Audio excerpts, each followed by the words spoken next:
Hi all. ഒരാളിന്ന് രാവിലെ 3 മണിക്ക് എണീറ്റിരിക്കുകയാണ്. ഇപ്പം സമയം 5 മണിയായി. അവൾക്ക് ഉറക്കമൊന്നുമില്ല. കാണിച്ചു തരാം.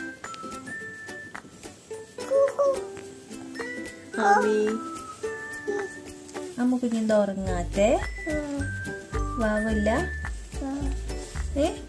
അതെന്താ കയ്യില്? ബുക്കോ? അമ്മ കുഞ്ഞിന് എക്സാം ആണോ? അത് രാവിലെ നീട്ടത് പഠിക്കാണ്. എന്താ പഠിക്കുന്നേ?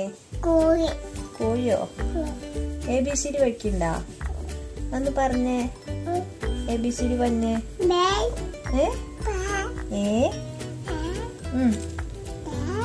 B C D ബായ. ഇതാണോ പഠിച്ചത്?